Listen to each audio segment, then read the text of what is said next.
Hello बच्चों, आप सभी का स्वागत है हमारे channel next step to success पर। अगला कदम सफलता की ओर। तो बच्चों अब हम इस क्रम में यानी एक्सरसाइज 1.3 से पहले हमने थ्योरम जो है 1.1 और 1.2, 1.3, 1.4 चारों थ्योरम्स आपको वीडियो हमारे डिस्क्रिप्शन में मिल जाएगी। आप इजीली इसको पढ़ सकते हैं। सारे जो डाउट्स होंगे थ्योरम से लेकर के वो सारे आपके क्लियर हो जाएंगे। तो बच्चों अब हमें इसमें जो एक्सरसाइज 1.3 है उसमें चलना है जो पहला क्वेश्चन। तो एक्सरसाइज 1.3 पे सॉल्व करते हैं, ठीक है। 1.3 पे आते हैं। तो 1.3 का जो क्वेश्चन नंबर फर्स्ट है तो वो देखिएगा आप बिल्कुल डिट्टो अगर क्वेश्चन हम समझें तो वो हमारी थ्योरम 1.4 से बिल्कुल मैच कर रहा है, ठीक है। तो उसी तरीके से हमें इसको लगाना है।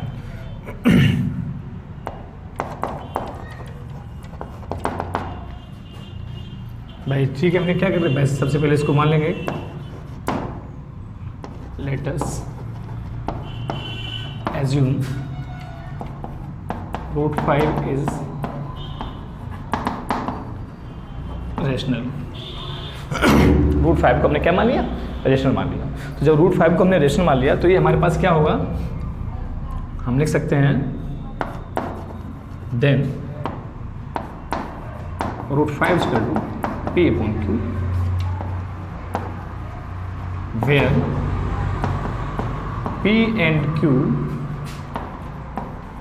आर को प्राइम्स, ठीक है। बस अब इतनी समझ मैं उसमें क्लियर कर चुका हूँ। P and Q are integers होते हैं, को प्राइम्स होते हैं, and Q does not equal to 0। बस हमें इतना लिखना है। यानी अगर हम बात करें यहाँ पर तो P और Q क्या है, को प्राइम्स हैं, and Q does not equal to 0, ठीक है भाई। तो हम इसके अकॉर्डिंग चल रहे हैं। हमें क्या करना है, रूट हटाने के लिए, देखिए यहाँ पर रूट होता है तो सबसे पहले हमें रूट को खत्म करने का प्रयत्न करते हैं। तो रूट हटाने के लिए हमें क्या करना होगा, स्क्वायरिंग बोथ साइड्स। √5 का स्क्वायर इक्वल टू P/Q का होल स्क्वायर, ठीक है भाई। तो यहाँ पर हम लोग इसको लिख देंगे 5 इक्वल टू P²/Q²। ये हो गया हमारे पास 5Q का स्क्वायर इक्वल टू P²। तो इसको हम इस तरीके से लिख सकते हैं Q² इक्वल टू P²/5। तो हमें यहाँ पर क्या देखने को मिल रहा है, यानी इसको हम मान लेंगे क्वेश्चन फर्स्ट। तो यहाँ पर हमें क्या मिल रहा है,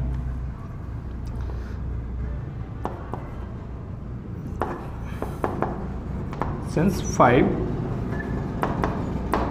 divides P², then by theorem 1.3 5 also divide P, ठीक है बेटा। तो जब देखिए 5 जब P को भी डिवाइड कर रहा है तो हम लिख सकते हैं सो we can write क्या लिख सकते हैं, P/5 इक्वल टू R, ठीक है। तो इसको हो जाएगा हमारे पास इस तरीके से, ये P equal to 5R। Again squaring both side,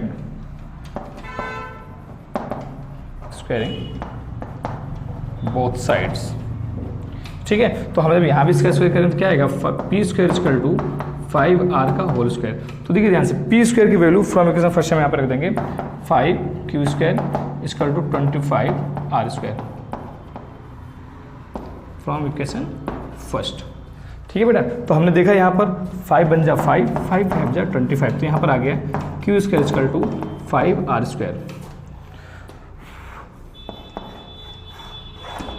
तो यहाँ पर भी हमें क्या मिल रहा है, देखिए ध्यान से 5Q²। तो यहाँ पर भी हमें मिल रहा है therefore 5 divides Q², then 5 also divide Q by theorem 1.3, ठीक है बेटा।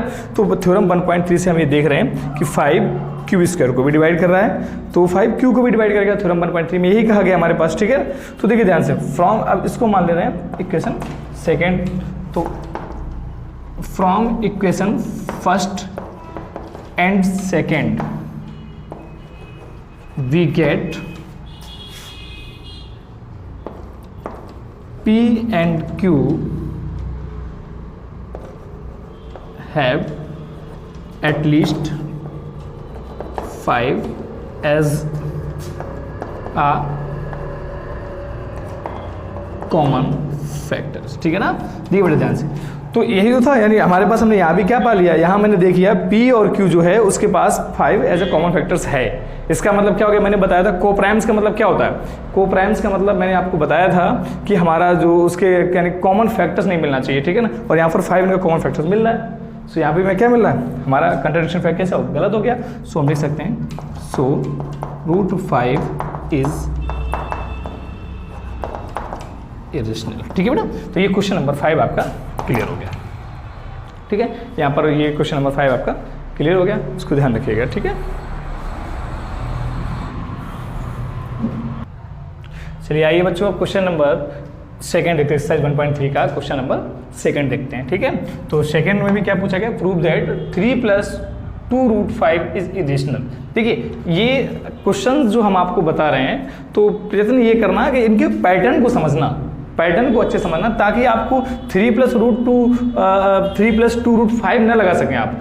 इवन जैसे इस तरीके से जैसे सिंगल क्वेश्चंस आए वो सारे आप इजीली लगा सकें। तो इसमें आपको समझना क्या, कॉन्सेप्ट को समझने का प्रयत्न करना। ठीक है, तो समझ देखिए भाई, सिंपल सी बात, प्रूफ में मैं क्या करना, देखिए ध्यान से, लेट assume 3 + का 2√5 इज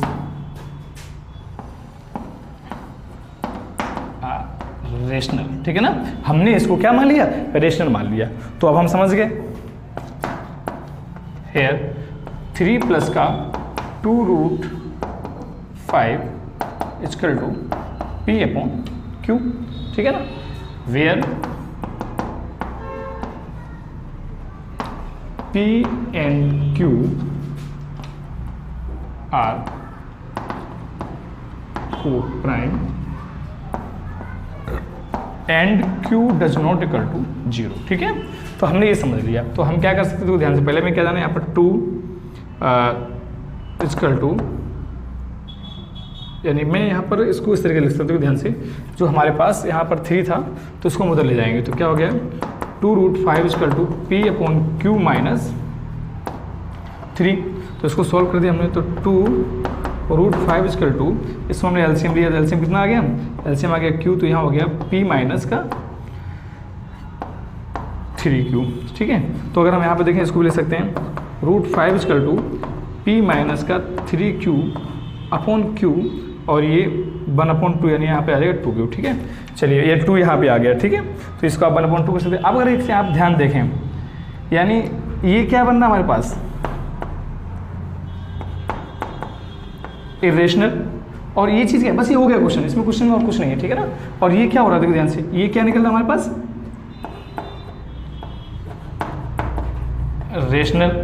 ठीक है ना, ये इरेशनल है और ये इरेशनल है, तो हम क्या लिख सकते हैं, सिंस।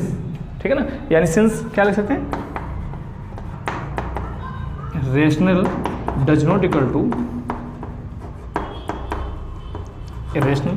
यानी देखिए ध्यान से, हमने इसको रेशनल माना और हमें पता था कि √2 में क्वेश्चन नंबर 1 में ये प्रूव कर चुके थे ना। क्वेश्चन नंबर 1 में हमने ये प्रूव किया था कि √5 जो है वो इरेशनल है। तो मैंने ये रेशनल आ रहा था हमारे पास, और ये क्या रहा है, इरेशनल। तो since rational does not equal to irrational, तो क्या लिख सकते हैं, दिस इज अ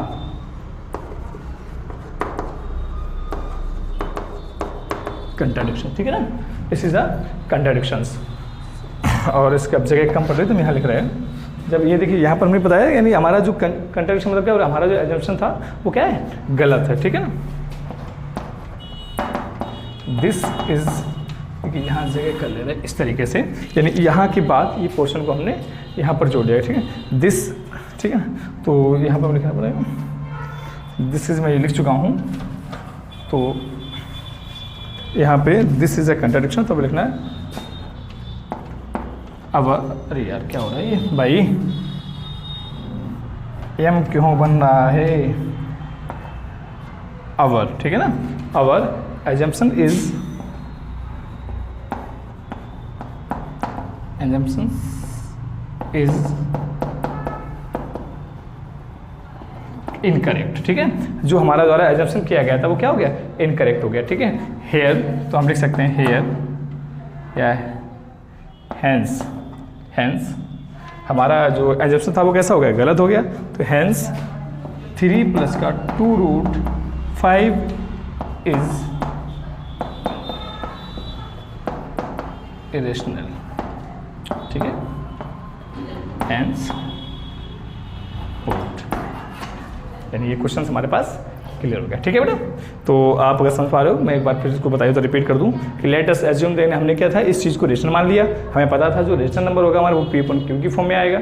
ठीक है, पी अपॉन क्यू की फॉर्म में होगा और Q and P and Q होता कोप्राइम्स होंगे, तो हमने इस कर दिया। तो यहाँ पर जो 3 था हम उसको उधर ले गए, इस तरीके से हमने को सब्स्टिट्यूट किया, 2 का भी यहाँ डिवाइड कर दिया। तो हमें पता पड़ गया जो ये 5 रूट 5 था वो क्या था, इरेशनल। और ये चीज़ जो आ रही थी p माइनस 3 के अपॉन 2 की, ये क्या है हमारा रेशनल आ रहा।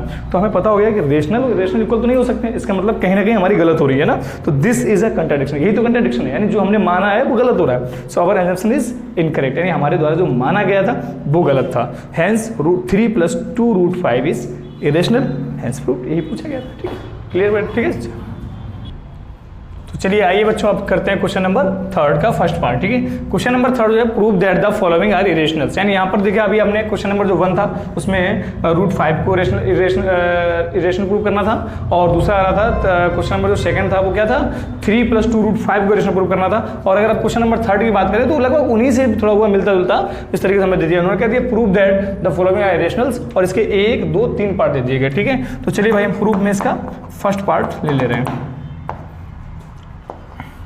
चलिए भाई, तो इसका पहला पार्ट क्या है, 1 अपॉन रूट 2। ठीक है, let us assume 1 upon root 2 is a rational. ठीक है, वैसे ही सेम, ठीक है ना, रूट 2 को रेशनल मान लिया तो हम लिख सकते हैं here 1 upon root 2 equal to P upon Q. ठीक है, पी अपॉन क्यू मान लिया, where P and Q are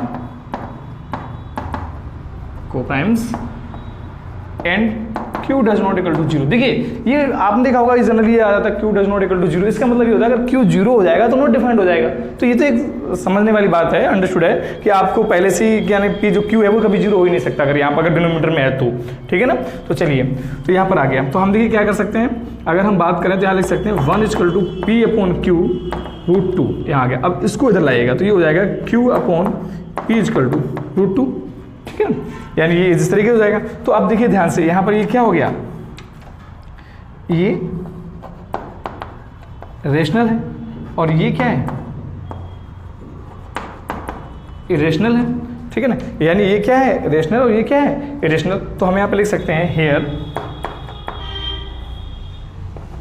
Q upon P is an irrational but root 2 is P upon Q is rational। ये गलत हो गया, यहाँ पर ध्यान देंगे here P upon Q is rational is a rational but root 2 is irrational। ठीक है ना, यानी ध्यान से रूट 2 इरेशनल है और ये here Q upon P is a rational but root 2 is irrational. ठीक है ना, ये हमारे पास क्या हो रहा है, इरेशनल हो रहा है। Since rational does not equal to irrational. ठीक है, ये दोनों इक्वल नहीं हो सकते हैं। ठीक है ना, यानी रेशनल जो होगा वो इरेशनल के इक्वल टू नहीं हो सकते।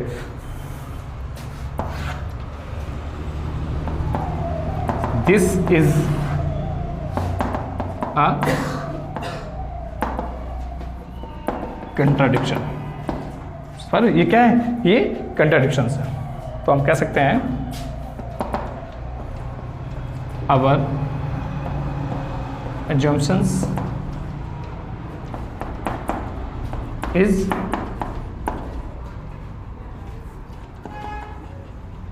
incorrect। ठीक है, हमारा जो एजम्पशन था वो क्या था, इनकरेक्ट था। ठीक है, hence 1/√2 is irrational, hence proved. ठीक है बेटा, तो इस तरीके से इसका फर्स्ट पार्ट हमारा कंप्लीट हो गया। ठीक है, चलिए बच्चों आइए अब क्वेश्चन नंबर 3 के सेकंड पार्ट पे। तो सेकंड पार्ट क्या कह रहे हैं, उसमें भी देखिए आप थोड़ी सी क्वेश्चन नंबर जो 7√5 है, तो इसको भी हमें प्रूव करना है, उसी तरीके से इरेशनल प्रूव करना है। तो ठीक है, तो क्या करना है, लेट अस एज्यूम 7√5 विया रेशनल। ठीक है ना, इसको हमने रेशनल मान लिया। तो फिर देखिए ध्यान से, here 7√5 equal to P/Q, where P and Q are co-primes and Q does not equal to 0। ठीक है, तो हमारे पास इसको मान लिया। फिर आप आगे क्या करना, देखिए ध्यान से, 5√5 इक्वल टू P/7Q। ठीक है, इस तरीके से आ जाएगा, 7 का यहाँ हो जाएगा इस तरीके से, तो ये आ गया 7Q। तो अगर हम देखो यहाँ पर ये हमारे पास यही आ गया। ठीक है, यही हो गया हमारे पास, यहाँ पे मैं जब किया तो √5 मिल गया, मतलब ये क्या हो गया, इरेशनल, और ये क्या हो गया, रेशनल। यानी हम लिख सकते हैं here P/7Q is a rational but √5 is an irrational। ठीक है ना, यानी P/7Q तो हमारा रेशनल आ गया, बट √5 जब क्या है, इरेशनल है। तो जैसा मैंने पहले बताया, क्या हो गया, since rational does not equal to irrational. ठीक है ना, रेशनल जो होगा वो इरेशनल के इक्वल टू नहीं होगा। ठीक है ना, तो हम क्या लिख सकते हैं, दिस इज अवर कंट्राडिक्शन। ठीक है ना, दिस इज अवर कंट्राडिक्शन। कैसे, दिस इज अ कंट्राडिक्शन। ठीक है ना, यानी हमारे पास यही गलत हो रहा है। ठीक है, तो हम लिख सकते हैं यहाँ लिख सकते हैं अवर assumptions is incorrect। ठीक है ना, our assumption is incorrect, hence 7√5 is an irrational। ठीक है बेटा, तो ये इस तरीके से हमारा पास ये वाला क्वेश्चन भी हो गया hence प्रूव्ड। ठीक है, इस तरीके से इसका सेकंड पार्ट भी हमारा कंप्लीट हो गया। ठीक है बच्चों, तो अब आगे देखते हैं क्वेश्चन नंबर इसका थर्ड पार्ट। ठीक है, तो इसका थर्ड पार्ट भाई। ठीक है, तो ये क्या कह रहा है, ये कह रहा है 6 प्लस का √2। तो लेट अस एज्यूम 6 प्लस का √2 इज अ रेशनल। ठीक है, तो हम इसको लिख सकते हैं हेयर 6 प्लस का √2 इज